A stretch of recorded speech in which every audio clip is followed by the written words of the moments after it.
Assalamualaikum warahmatullahi wabarakatuh. Salam Pramuka. Yang terhormat Bapak Dedi Nurjamil, Magister Pendidikan selaku dosen mata kuliah Kepramukaan serta teman-teman yang saya hormati. Pada video kali ini saya akan membahas mengenai pengertian dan konsep pembagian kelompok dalam kepramukaan, asas dan lambang kepramukaan, fungsi dan peranan kepramukaan dalam pendidikan pramuka, prinsip dasar, metode, dan sistem among dalam kepramukaan, kemudian membahas apa itu organisasi gerakan pramuka dan struktur apa yang ada di dalamnya, kemudian apa itu ADART dalam kepramukaan. Yang pertama mengenai pembagian kelompok dalam kepramukaan. Menurut teman-teman semuanya, mengapa dalam kegiatan pramuka kita selalu dibagi menjadi kelompok kecil seperti regu atau sangga? Mengapa kita tidak melakukan kegiatan secara bersama-sama saja? Mengapa harus dibagikan ke dalam bentuk kelompok? Nah, ternyata pembagian kelompok dalam kepramukaan bukan sekedar untuk membagi peserta saja, tetapi merupakan bagian dari metode pendidikan yang disebut dengan sistem beregu, yang bertujuan untuk melatih kerjasama, kepemimpinan, dan tanggung jawab. Nah, pembagian kelompok dalam kepramukaan adalah proses membagi anggota pramuka menjadi beberapa kelompok kecil yang disebut regu, sangga, atau barung. Yang mana pembagian kelompok ini tergantung pada golongan usia. Contohnya pada pramuka siaga yaitu usia 7-10 tahun biasanya berada pada tingkatan sekolah dasar. Kelompok terkecilnya itu disebut dengan barung, yang mana kumpulan barung disebut dengan perindukan. Nah, dalam kelompok-kelompok kecil ini biasanya ada ketua kelompok, wakil ketua, dan juga anggota. Kemudian dalam pramuka penggalang usia 11-15 tahun atau biasanya berada pada tingkatan sekolah menengah pertama, kelompok terkecil disebut dengan regu, yang mana kumpulan regu disebut dengan pasukan. Sama juga seperti halnya pada pramuka siaga, dalam pramuka penggalang juga kelompok itu memiliki ketua kelompok, wakil ketua kelompok, dan juga anggota. Kemudian dalam pramuka penegak usia 16-20 tahun atau biasa dalam tingkat sekolah menengah atas, kelompok terkecilnya disebut dengan sangga dan kumpulan sangga itu disebut dengan ambalan. Sama juga dalam kelompok sangga ini biasanya juga ada ketua kelompok, wakil ketua, dan juga anggota. Kemudian dalam pramuka pandega atau pramuka dewasa usia 21-25 tahun, kelompoknya itu disebut dengan racana. Kemudian contoh implementasi pembagian kelompok dalam kegiatan kepramukaan. Misalnya dalam suatu kegiatan kepramukaan, misalnya ada kegiatan lomba pioneering yang mana jumlah siswa atau peserta didik yang mengikuti kegiatan pramuka tersebut itu berjumlah 32 orang. Nah, yang pertama-tama siswa tersebut itu dibagi ke dalam 4 kelompok yang mana dalam satu kelompoknya itu terdiri dari 8 orang. Nanti dalam suatu kelompok itu akan dipilih satu orang sebagai pemimpin regu dan satu lagi sebagai wakil pemimpin dari regu tersebut. Kemudian regu-regu tersebut itu akan diberikan memiliki nama kelompok masing-masing. Misalkan ada regu elang, regu singa, regu harimau, regu badak. Nah, untuk nama-nama hewan itu biasanya digunakan untuk kelompok putra. Nah, kalau dalam kelompok putri biasanya nama-namanya itu menggunakan nama-nama bunga seperti nama bunga lili, kelompok lili, mawar, melati, anggrek, tulip, dan lain-lain. Kemudian, salah satu konsep dasar dalam pembagian kelompok pramuka adalah adanya satuan terpisah, di mana pramuka putra dan pramuka putri itu dibina secara terpisah. Masing-masing memiliki kelompoknya masing-masing yang berdiri sendiri, jadi terpisah satu sama lain, tidak ada kelompok yang menyatukan antara putra dan putri. Menurut saya, pembagian kelompok dalam gerakan pramuka itu memiliki peran yang sangat penting karena yang pertama merupakan bagian dari metode pendidikan pramuka yang disebut dengan sistem beregu, yang mana melalui sistem ini anggota pramuka tidak hanya belajar keterampilan kepramukaan, tetapi juga mengembangkan sikap kepemimpinan, kerjasama, tanggung jawab, dan rasa solidaritas. Oleh karena itu, pembagian kelompok dapat dikatakan sebagai pondasi utama dalam melaksanakan kegiatan dan pendidikan dalam kepramukaan. Yang kedua, yaitu mengenai asas dan lambang kepramukaan. Asas adalah prinsip dasar atau landasan di mana suatu organisasi itu berdiri. Nah, asas utama dari gerakan pramuka yaitu berdasarkan pada Undang-Undang Nomor 12 Tahun 2010 tentang Gerakan Pramuka. Yang mana gerakan pramuka itu berasaskan pada Pancasila. Kemudian asas pramuka selain dari Pancasila juga berlandaskan kepada prinsip dasar kepramukaan, yaitu iman dan takwa kepada Tuhan Yang Maha Esa, peduli terhadap bangsa, tanah air, sesama hidup, dan alam seisinya, kemudian peduli terhadap dirinya sendiri, dan juga taat kepada kode kehormatan pramuka yaitu Satya dan Dasa Dharma. Kemudian mengenai lambang dari gerakan pramuka yaitu adalah tunas kelapa, yang mana lambang ini diciptakan oleh Bapak Sunarjo Atmodipuro. Nah, makna filosofis dari lambang tunas kelapa ini yang pertama yaitu cikal, tunas yang tumbuh, yang berarti penduduk asli yang pertama menurunkan generasi baru. Jadi anggota pramuka adalah inti dari keberlangsungan hidup bangsa Indonesia. Kemudian buah kelapa yang tahan lama. Nah, buah kelapa yang tahan lama ini melambangkan bahwa pramuka adalah orang yang jasmani dan rohaninya itu sehat, kuat dan ulet serta memiliki tekad yang besar dalam menghadapi suatu tantangan. Kemudian, pohon kelapa itu bisa tumbuh di mana saja, yang mana menunjukkan kemampuan adaptasi yang tinggi seorang pramuka di lingkungan dimanapun ia berada begitu. Kemudian yang selanjutnya, pohon kelapa yang menjulang tinggi melambangkan cita-cita yang tinggi, luhur dan jujur. Kemudian akar yang kuat melambangkan tekad dan keyakinan berpegang pada dasar-dasar yang baik dan benar. Kemudian makna filosofis yang terakhir yaitu pohon kelapa sebagai pohon yang serbaguna, melambangkan bahwa setiap anggota pramuka harus berguna bagi diri sendiri, masyarakat, tanah air, dan bangsa. Asas dan lambang menjadi bagian yang esensial dalam gerakan pramuka karena keduanya memiliki fungsi dan pedoman nilai sekaligus identitas gerakan. Asas memberikan nilai dasar yang harus dijunjung, sedangkan lambang menjadikan simbol yang menggambarkan nilai-nilai tersebut secara sederhana namun bermakna. Dengan demikian, hubungan antara asas dan lambang terletak pada perannya dalam menyampaikan nilai-nilai pendidikan karakter yang menjadi tujuan gerakan pramuka, seperti kemandirian, tanggung jawab, kerjasama, serta pengabdian kepada masyarakat. Untuk yang selanjutnya mengenai fungsi dan peranan kepramukaan dalam pendidikan bangsa. Kepramukaan memiliki peran yang sangat penting dalam pendidikan bangsa karena tidak hanya menekankan aspek pengetahuan tetapi juga pengetahuan pembentukan karakter, keterampilan hidup, sikap, dan juga moral. Fungsi kepramukaan dalam pendidikan bangsa yang pertama yaitu fungsi pendidikan karakter. Nah, kepramukaan itu membantu mendidik pembentukan karakter peserta didik seperti kedisiplinan, tanggung jawab, kejujuran, dan kepedulian terhadap sesama. Kemudian yang kedua, fungsinya itu sebagai pengemban keterampilan hidup, yang mana melalui berbagai kegiatan dalam kegiatan pramuka seperti berkemah, kerjasama tim, dan pemecahan masalah, pramuka telah melatih kemandirian serta kemampuan menghadapi tantangan. Kemudian pramuka berfungsi sebagai pembinaan kepemimpinan, yang mana dalam sistem beregu pramuka memberikan kesempatan kepada setiap anggota untuk belajar sebagai pemimpin. Kemudian juga memberikan kesempatan untuk mengambil keputusan dan juga belajar bekerja sama. Kemudian fungsi yang selanjutnya adalah pembinaan rasa kebangsaan, yang mana kepramukaan menanamkan nilai cinta tanah air, persatuan, dan semangat pengabdian kepada masyarakat. Lalu, apa peranan kepramukaan dalam pendidikan? Nah, dalam proses pendidikan bangsa, kepramukaan berperan sebagai pelengkap pendidikan formal di sekolah karena memberikan pengalaman belajar yang tidak selalu diperoleh di dalam kelas. Kemudian, sarana pembinaan karakter generasi muda agar menjadi generasi yang bertanggung jawab dan berintegritas. Kemudian, menjadi media pendidikan sosial yang melatih peserta didik untuk bekerja sama, menghargai perbedaan, dan juga peduli terhadap lingkungan.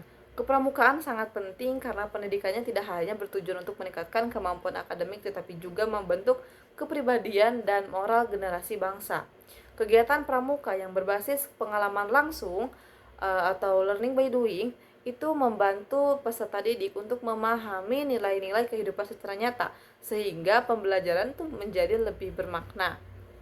Kemudian, dalam meningkatkan pramuka di era digital, hal-hal yang menurut saya hal-hal yang dapat dilakukan dalam meningkatkan peran kepramukaan di era digital, yang pertama adalah mengintegrasikan teknologi digital dalam kegiatan pramuka, misalnya menggunakan sebuah aplikasi, video edukatif, atau platform daring lainnya gitu dalam menyampaikan materi kepramukaan. Atau juga misalkan dalam kegiatan kepramukaan, anggota pramuka dikenalkan tentang GPS, fungsi drone, atau juga mengenai video kreatif. Atau juga sebuah organisasi pramuka dapat mengadakan kegiatan kepramukaan secara daring, yang mana bisa diikuti oleh anggota pramuka dari berbagai daerah. Untuk yang selanjutnya yaitu mengenai prinsip dasar kepramukaan, metode kepramukaan, dan juga sistem Among. Yang pertama yaitu prinsip dasar kepramukaan atau PDK. Nah, prinsip dasar kepramukaan ini berfungsi sebagai norma hidup bagi anggota pramuka dan merupakan landasan dalam berpikir serta bertindak. Prinsip dasar kepramukaan itu meliputi yang pertama, iman dan takwa kepada Tuhan Yang Maha Esa, yang mana setiap anggota pramuka diharapkan memiliki sikap spiritual dan religius untuk menjunjung tinggi nilai-nilai spiritual.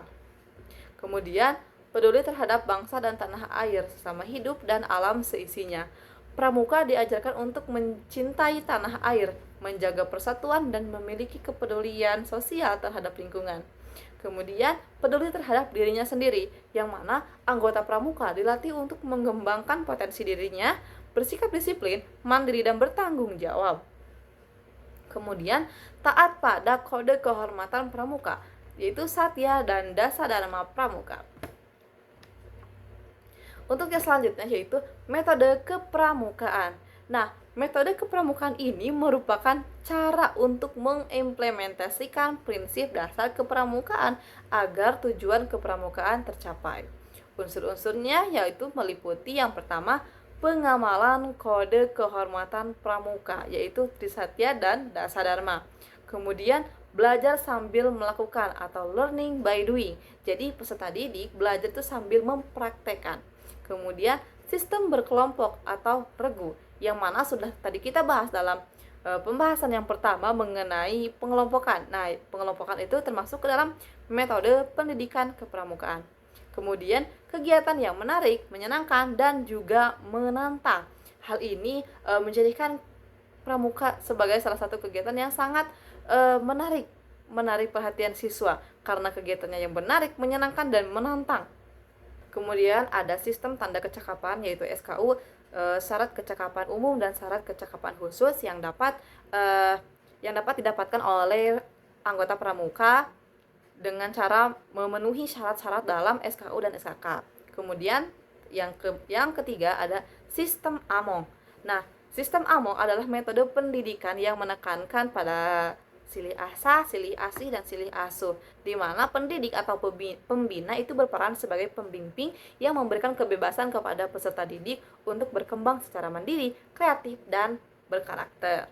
Nah, 3 landasan prinsip kepemimpinan dalam sistem Among yaitu Ing Ngarso Sintulodo, yang artinya di depan memberikan teladan, kemudian Ing Madyo Mangun Karso, yang mana di tengah membangun. Yang kedua, Ing Madyo Mangun Karso, yang artinya di tengah memberikan semangat atau kemauan. Kemudian yang ketiga, Tut Wuri Handayani, yang berarti di belakang memberikan dorongan atau motivasi. Nah, perpaduan dari ketiga aspek yang tadi kita bahas mengenai prinsip dasar kepramukaan, metode kepramukaan, dan sistem Among itu merupakan satu kesatuan yang membentuk watak, karakter, dan kepribadian peserta didik. Untuk yang selanjutnya yaitu mengenai organisasi gerakan pramuka. Nah, dari tadi kita membahas mengenai isi-isi dalam gerakan pramuka, sistem berkelompok dalam gerakan pramuka, prinsip, metode, sistem. Lalu apa sih organisasi gerakan pramuka itu? Nah, Organisasi Gerakan Pramuka adalah organisasi pendidikan non-formal yang bertujuan untuk membentuk karakter, keterampilan, serta kepribadian generasi muda melalui kegiatan kepramukaan. Yang mana organisasi ini menjadi wadah pembinaan kaum muda agar memiliki sikap yang disiplin, mandiri, bertanggung jawab, dan memiliki semangat kebangsaan. Gerakan Pramuka di Indonesia memiliki sistem organisasi yang terstruktur dari tingkat tertinggi, tingkat nasional, hingga satuan terdepan di sekolah atau lingkungan masyarakat. Nah, struktur ini bertujuan agar kegiatan pramuka dapat berjalan secara terarah, terkoordinasi, dan sesuai dengan tujuan pendidikan pramuka. Nah, apa saja sih struktur organisasi Gerakan Pramuka? Yang pertama, dari tingkat paling atas, sistem organisasi pramuka yang pertama itu adalah Kuarnas atau Kuartir Nasional. Nah, Kuarnas ini merupakan tingkatan organisasi paling tinggi yang mengatur kebijakan dan arah gerakan pramuka secara nasional. Kemudian ada Kuartir Daerah atau Kuarda, yang mana Kuarda ini mengelola dan mengoordinasikan kegiatan pramuka di tingkat provinsi. Kemudian ada kuartir cabang atau kuarcab, yang mana kuarcab ini mengatur kegiatan pramuka di tingkat kabupaten atau kota. Kemudian ada kuaran atau kuartir ranting, yang mana kuartir ranting ini bertugas untuk mengoordinasikan kegiatan pramuka di tingkat kecamatan. Kemudian ada gugus depan atau gudep, merupakan satuan organisasi paling dasar tempat anggota pramuka melakukan kegiatan secara langsung, biasanya berada di sekolah atau lembaga pendidikan. Nah, melalui struktur yang terurut tadi, kegiatan pramuka itu dapat berjalan secara sistematis dan terorganisasi dengan baik. Kemudian mengenai ADART dalam kepramukaan. Apa sih ADART dalam organisasi Gerakan Pramuka ini? Nah, ADART itu berarti singkatan dari anggaran dasar dan anggaran rumah tangga, yaitu aturan dasar yang menjadi pedoman dalam menjalankan organisasi Gerakan Pramuka. Anggaran dasar berisi ketentuan pokok organisasi seperti tujuan, asas, fungsi, tugas pokok, dan struktur organisasi pramuka. Kemudian anggaran rumah tangga itu berisi aturan yang berisi lebih rinci mengenai tata cara pelaksanaan kegiatan organisasi, keanggotaan, serta mekanisme kerja dalam gerakan pramuka. Nah, ADART ini berfungsi sebagai landasan hukum dan pedoman resmi bagi seluruh anggota dan pengurus dalam menjalankan kegiatan kepramukaan. Kemudian apa sih pengaruh ADART terhadap pengalaman anggota pramuka? Nah, ADART ini berpengaruh penting dalam pengalaman anggota pramuka karena yang pertama memberikan arah yang jelas dalam kegiatan kepramukaan. Kegiatan yang dilakukan anggota pramuka itu mengikuti aturan dan tujuan yang telah ditetapkan oleh ADART. Yang kedua, menjamin keteraturan organisasi. Nah, dengan adanya aturan yang jelas, kegiatan pramuka itu dapat berjalan secara tertib dan terstruktur sesuai dengan ADART gitu. Jadi tidak akan ada kegiatan atau sesuatu yang berlainan atau bertolak belakang di luar dengan ADART. Kemudian menanamkan nilai disiplin dan tanggung jawab, yang mana anggota pramuka itu belajar untuk mematuhi aturan organisasi serta memahami pentingnya tata kelola dalam sebuah organisasi. Yang selanjutnya, menciptakan keseragaman sistem kepramukaan, yang mana ADART ini memastikan bahwa kegiatan pramuka di berbagai daerah itu tetap memiliki tujuan dan prinsip yang sama. Lalu apa sih pentingnya memahami ADART ini bagi seorang anggota pramuka?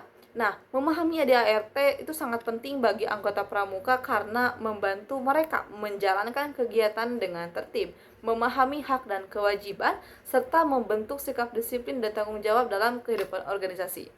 Bayangkan saja jika kita mengikuti sebuah organisasi, kita mengikuti seluruh kegiatannya di dalam suatu organisasi tersebut, tetapi kita tidak mengetahui aturan-aturannya bagaimana, kita tidak mengenali kegiatan apa yang sedang kita ikuti. Kita tidak mengenali apa saja aturan-aturan dalam organisasi yang kita ikuti dan apa saja hak dan kewajiban dalam organisasi tersebut. Maka dari itu sangat penting sekali untuk memahami ADART ini bagi anggota pramuka. Sekian penjelasan dari saya, mohon maaf atas segala kesalahan. Terima kasih. Wassalamualaikum warahmatullahi wabarakatuh.